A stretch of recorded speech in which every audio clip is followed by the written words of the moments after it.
This question is for Mr. Steele. Given السؤال what you Mr. stated Steele. about the crisis of fatigue, what are the chances that a future British government rectify the original sin of Balfour Declaration? بالنظر إلى الإعياء الذي أصاب الحكومة البريطانية فكيف ترى أن يصلح البريطانيين غلطتهم بالنسبة لوعد بلفور؟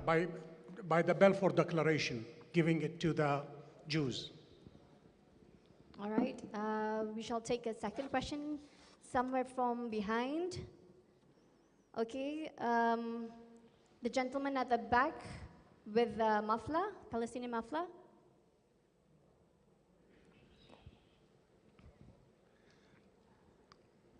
Should I go ahead? The guy at the middle. No. Microphone is Okay, I'll take your question, sir. Yes, this question is going to any of the panelists. Sorry? The question is going to any of the panelists. السؤال موجه لكل من المتحدثين. We know too well the collaboration of America and Britain with the Israeli government in terms of arms deal and other trade agreements. I will say that in today's modern democracy, هل نقول أننا في ديمقراطية اليوم الضمير ميت؟ وإذا كان الضمير ميت فكيف يمكن أن نحييه الضمير الدولي؟ Perhaps the final question we would take from this side of the audience. Hello, this is for Mr. White. I want you to throw some light on this complete adoption of IHRA definition by the Labour Party. Considering this, what I call capitulation, how do you see the media landscape change if Jeremy Corbyn comes to power? Sorry, did you get that? Yeah? Okay. Okay, the final question. Do we have anyone from here, this side of the audience?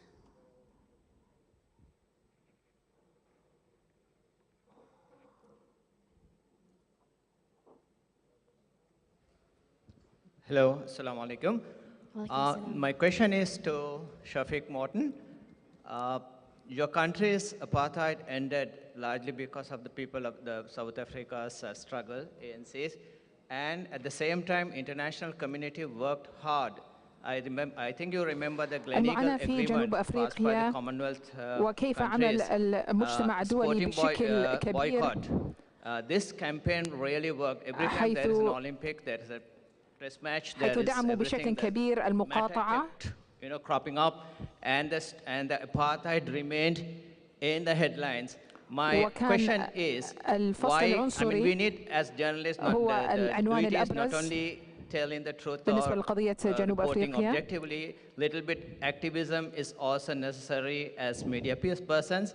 Why not South Africa give leadership to a sporting boycott campaign internationally فلماذا لا تقوم في جنوب أفريقيا بدعم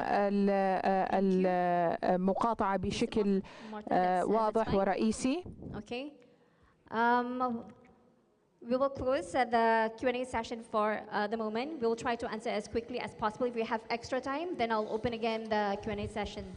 Right. We shall start with the first question. I believe it was posted to Mr. Jonathan Steele. السؤال الأول هو لجوناثان ستيل. I'll answer the first question, and then a third one I think was also similar about what would happen if Jeremy Corbyn comes to power. سأجيب عن هذا السؤال الأول وسؤال إذا أصبح جيريمي كوربن في القيادة. Revisit the original decision to create the State of Israel in 1948. I think, apologize. I think it's unlikely. I mean, no government. بالنسبة للاعتذار عن وعد بلفور لا أظن أن هذا أمر قريب وليست هناك خطوات جادة للاعتذار. Relatively minor issues compared to that. I mean, the fact was that although Britain had the mandate in 1948, أبسط من ذلك. mandate Palestine and handed over this problem to the future generations. It did have the United Nations backing, including from the Soviet Union. opposed to the United States on other issues, but on this one they combined. So this is a general problem of the world authorities. It's not just Britain. هذه مشكلة أكبر بكثير من بريطانيا فقط، فهناك الدعم للأمم المتحدة لهذا الوعد، وعد بلفور، ولذلك فأن نتوقع اعتذار الآن هو أمر معقد. But for Britain to do it, given the history that you touched on, would be very important to recognize Palestine as an independent international state. السويدن اعترفت بفلسطين كدولة مستقلة، ومثلا هذا الأمر مهم لبريطانيا أن تتخذ خطوات أو إجراءات للاعتراف بذلك.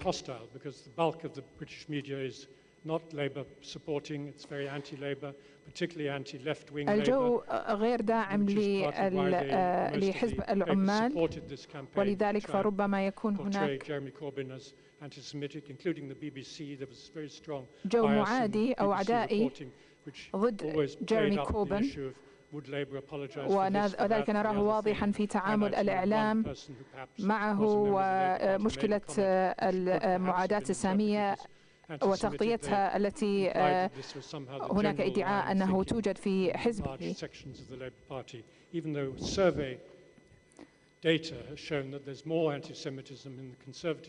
مع أنه الإحصاءات الاستقصائية وجدت أنه هناك معاداة للسامية في حزب حزب المحافظين أكثر منه في حزب العمال، إلا أن هناك هجمة عدائية ضد جيرمي كوربن. وإذا كان وصل إلى القوة وإلى الحكومة، فإنه ستكون هناك هجمات عليه إن قرر الاعتراف بفلسطين، فلأنهم من اليوم الأول وهم يحاولون التقليل من شأنه ومحاربته. I guess we'll go for the second question, which is an open question to all of the panels regarding the collaboration of the United States and Israel and whether our conscience is dead. Yeah, Dr. Shafiq. حول الضمير الميت والتعاون الدولي مع إسرائيل. You have to press the button. Yeah, it's working. My understanding of the cooperation between فهمي لهذا التعاون بين إسرائيل والولايات المتحدة is that it will fail. أنه سيفشل.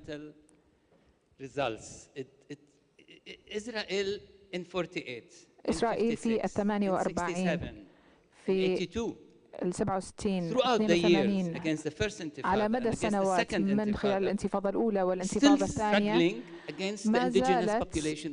ما زالت في حرب مع العنصر الفلسطيني الأصيل الذين يتمسكون بحقوقهم في الأرض والحرية، ولذلك فأنا أرى أنه هذا التعاون سيفشل والعملية ستفشل. وثم ماذا؟ يجب أن تتعامل مع الحقائق على الأرض بالنسبة لأحلام الناس ولمعاناتهم.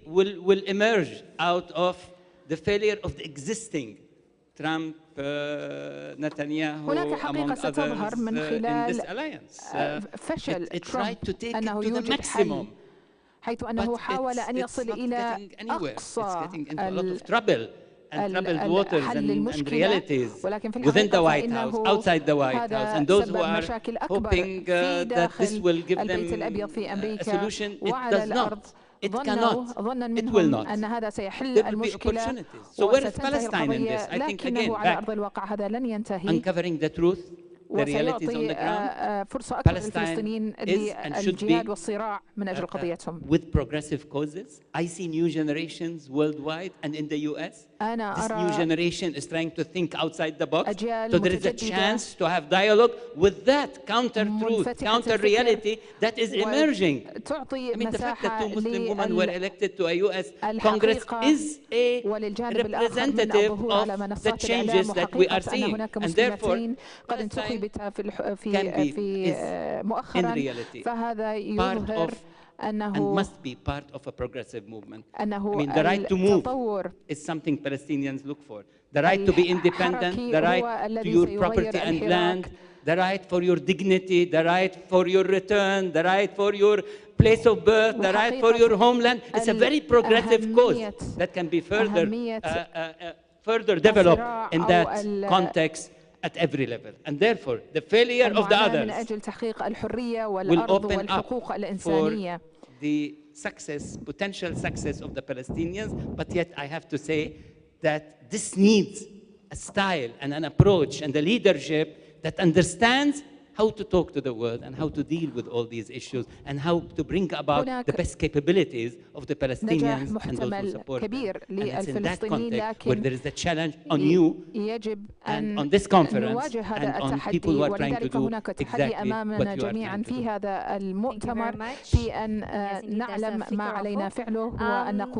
do. Yes.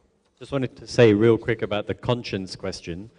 Conscience is not dead, but you don't often find alive consciences in the corridors of power.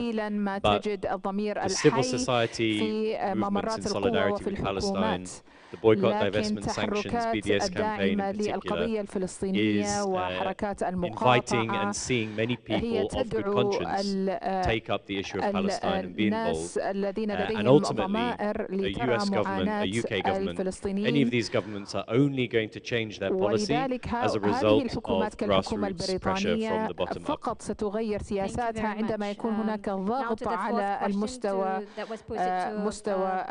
Brother Shafiq Morton, regarding the voice of South Africa. Right. The question of, I think you were talking about boycotts, the effectiveness of boycotts. Just to give it some context, the sanctions campaign against the South African apartheid regime was an unqualified success, because in 1990, when President de Klerk announced he was unbanning the ANC and other organizations, and he was going to release Nelson Mandela, the sober truth was that the cupboard was empty, that the capitulation of the apartheid government was probably more economic than it was political. It's my personal viewpoint on the matter. There are South Africans here who might be able to talk more on that one. To take it back to the whole Palestinian boycott situation, I think the BDS movement is in its infancy, to be honest with you. It has a very long way to go.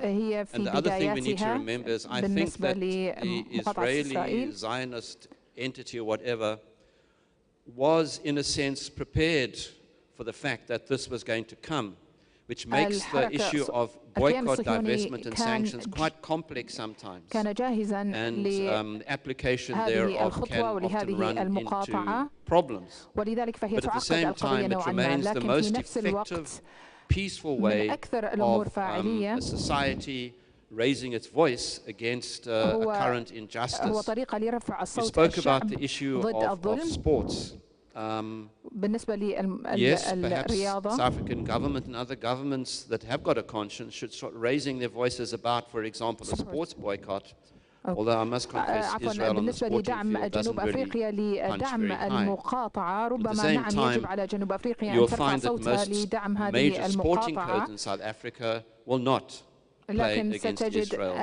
And if they were ever to try and do that, there would be a lot of noise in South Africa that would make it very difficult for them at the end of the day to participate with Israel. The academic boycott has already taken some effect in South Africa. University of Johannesburg, for example, has indulged in the academic boycott, cultural boycott, etc. But I think the whole BDS landscape still needs to be surveyed. My personal view, it's in its infancy, but as I say, from a South African experience, boycott, divestment, and sanctions is the most peaceful, constructive way to persuade a rogue society that what they're doing is basically unacceptable. لكن هذه العقوبات والمقاطعات هي الطريقة السلمية التي يستطيع بها الشعوب رفع أصواتهم ضد الظلم الذي يواجهوه. Okay, we'll take the question, Madam Louisia. Yes. And perhaps another question at the back. Do we have concerning Jerusalem? Of course, the Israelis are trying to colonize all the East Jerusalem from Ras Al Amud, Sheikh Jarrah, Silwan. But also they're trying to show to us that Jerusalem and the question of Palestine and Israel is a question of religion. And Jerusalem became the center of this. But sometimes also our narrative gives fuel to this idea of the Israelis. When, for example, we are just calling Al-Aqsa, Al-Aqsa, Al-Aqsa, Jerusalem was 35% of the economy of the Palestinian altogether before the closure of Jerusalem. So it became more important, the question of religion, than the question of the colonization of Jerusalem and the fact that Palestinians cannot enter Jerusalem, neither from Gaza, nor from the West Bank, nor from everywhere. So don't you think that sometimes also in doing this, not explaining the two facts, Al-Aqsa of course, but also the fact that Jerusalem is a town which has been under occupation and it's life for the Palestinians who cannot enter Jerusalem. So our narrative sometimes is missing, I think. It doesn't give the two sides. أنا أظن أن روايتنا ناقصة أحيانا فلو علم العالم أنه القدس لا يستطيع دخولها الفلسطينيين أنفسهم. We have to run really fast.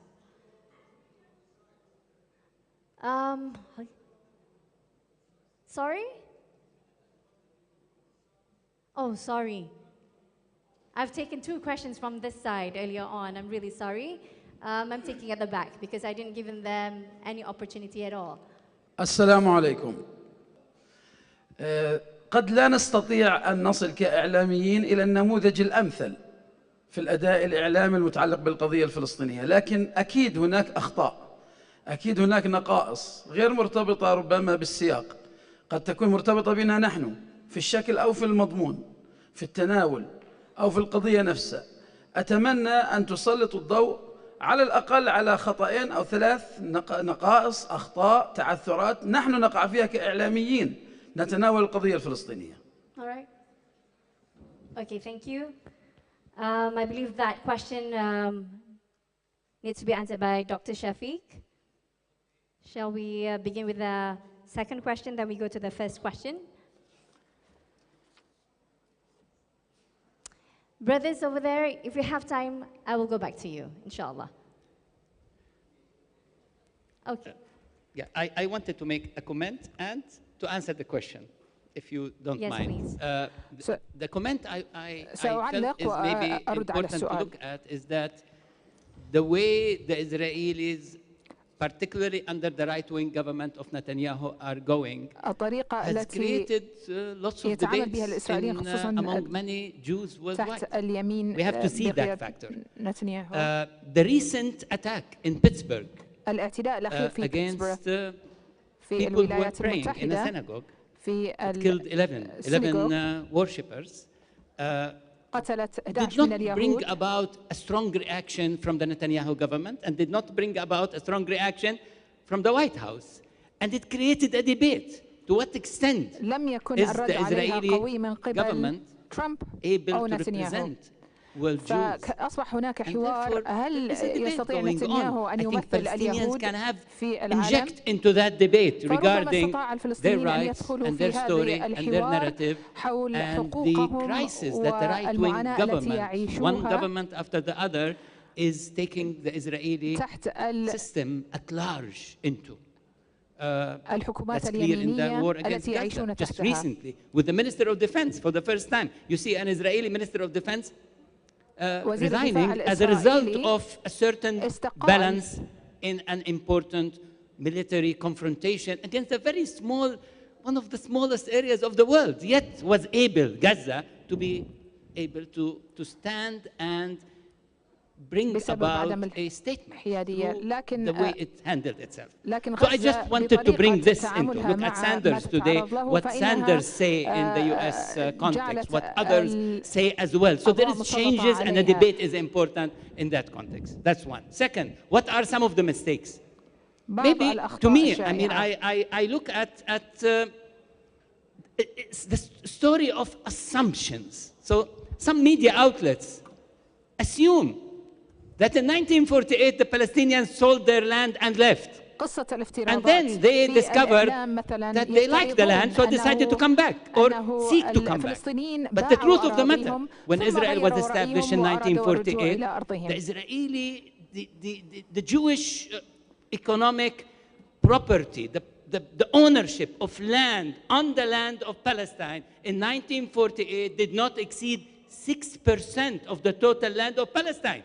And the rest was property by Palestinians, some for villages, others for awqaf, others for Christian property that relates to religious institutions and churches, others for individuals, land property all across, and that through absentee landlords, quote unquote, and the laws that were established after 1948 by Israel, Palestinians became totally expropriated. ولكن تحت قانون الغائب and it's in that context that many of the assumptions have to be clear. Other assumptions that wherever Palestinians went to, there was war and conflict, without looking at the context and the details of it and the contribution and the complex relationship. So I think what the Arab media can do is also plenty in terms of also looking deeper into what happened in 1948, before 1948, and after 1948, up till today. It's again a story of subjugation and a story of dispossession and ethnic تفاصيلها من ناحية التهجير والاستيلاء. The question by Madam Louisa. Yes.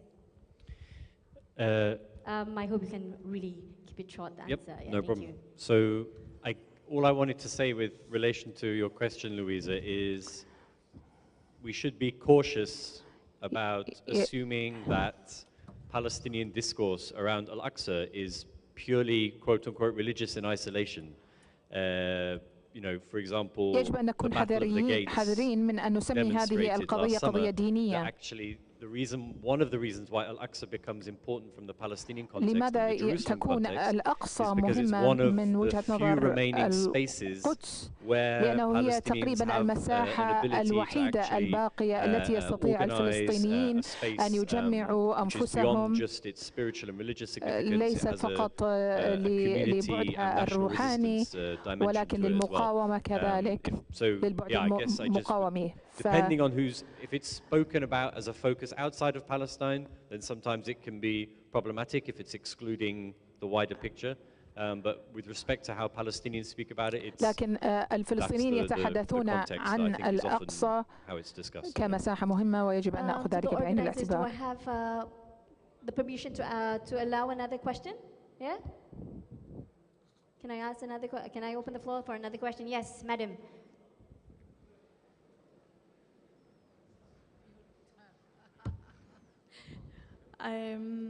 Hi everyone.